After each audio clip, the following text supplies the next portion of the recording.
올바른 스트레칭을 위한 4가지 기본 요소.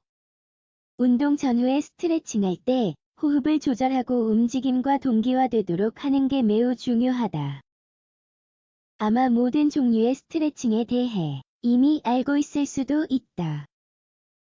하지만 올바르게 스트레칭하는 방법에 대해 혼란스럽거나 스트레칭해도 아무 소용이 없다고 생각할 수도 있다. 그래서 오늘은 올바른 스트레칭을 위한 4가지 기본 요소를 알아본다. 다시 말해, 많은 사람들이 알고 있는 스트레칭의 예시 및 올바른 수행 방법을 제공하고자 한다. 일반적으로 쉽게 간과하는 4가지를 꼭 명심하자. 올바른 스트레칭을 위한 4가지 기본 요소. 운동 전후에는 반드시 스트레칭해야 한다. 그렇게 하면 다치지 않고 근육이 더 빨리 회복될 수 있다. 정상이라고 생각되는 경련 또는 더 많은 통증이 있으면 제대로 스트레칭하지 않았기 때문일 수 있다. 그렇다면 오늘부터 스트레칭을 제대로 하면서 변화를 만드는 방법에 대해 살펴보도록 하자. 1. 천천히 하자. 때로는 너무 급해서 특히 운동 후에 스트레칭을 빨리 한다. 결국 집에 돌아가서 배고픔을 달래줄 음식을 먹고 싶기 때문이다. 하지만 이러한 행동은 비생산적일 수 있다. 스트레칭할 때는 정말 조심해야 한다. 왜냐하면 스트레칭이 부상으로부터 우리를 보호해 줄 뿐만 아니라 긍정적인 결과를 얻지 못하도록 할 수도 있기 때문이다. 다음은 2가지 팁이다. 스트레칭하는 동안 더 고요할수록 더 좋다. 가능한 한 천천히 스트레칭 하자. 예를 들어, 목 스트레칭에 대해 생각해보자. 이 경우 움직임이 갑작스러우면 우리는 다칠 수 있다. 그래서 아마 예전보다 더 날카로운 고통과 더 많은 긴장을 느끼게 될 것이다. 또한 근육이 이완되는 게 아니라 수축하도록 만들지도 모른다. 2.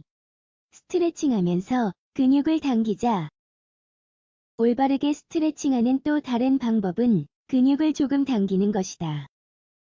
대퇴사두근을 펴고 있다고 가정해보자. 여기에서 한 다리를 뒤로 뻗고 다른 쪽 다리에 무릎을 잡고 스트레칭한다. 만약 대퇴사두근이 가능한 한 많이 늘어나지 않는다고 느낀다면 제대로 하고 있지 않은 것이다. 이때 근육이 당기는 걸 느껴야 한다. 그렇다면 어떻게 이렇게 스트레칭할 수 있을까? 몇 가지 옵션은 다음과 같다. 스트레칭을 더 어렵게 만들어 보자. 킹 댄서 요가 자세는 힘들지만 아주 효과적이다. 그래서 대퇴사두근은 분명히 이 동작에 반응하게 될 것이다. 스트레칭을 바꾸자. 대퇴사두근 스트레칭을 바꾸는 한 가지 방법은 바닥에 무릎을 꿇고 몸을 뒤로 젖히는 것이다. 이렇게 하면 두 다리가 동시에 늘어난다. 또한 체중이 동작의 강도를 증가시킨다. 3. 호흡을 잊지 말자. 좋은 스트레칭의 또 다른 기본 요소는 호흡이다. 호흡은 요가, 명상, 필라테스 등을 할 때만 필요하다고 생각할 수도 있지만 실제로는 스트레칭에서도 매우 중요하다. 숨을 들이마시면 근육이 늘어나고 수축하고 또 더 깊이 늘어난다.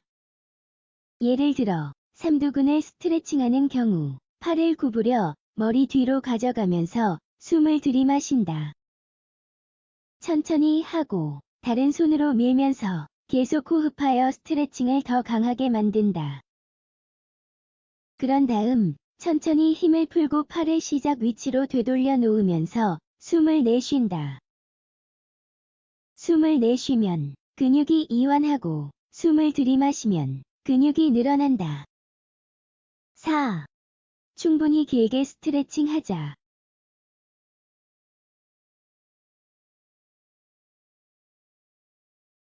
대부분은 스트레칭에 대해서는 그다지 주의를 기울이지 않을 것이 분명하므로 각 스트레칭을 몇 초 동안만 할 가능성이 크다. 그런데 이는 좋지 않다.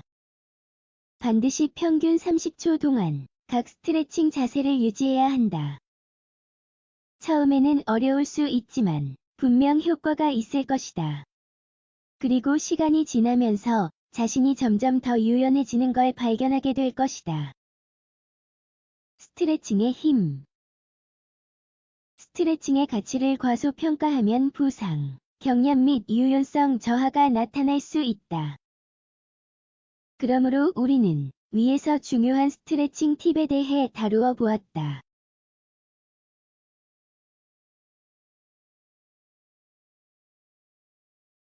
그렇게 하면서 오늘 살펴본 기본 요소들을 염두에 두자.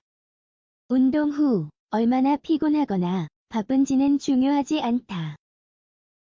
양질의 스트레칭을 계속하면 긍정적인 결과를 얻게 될 것이다. 바로 눈치챌 수 없더라도 곧 결과가 나타난다.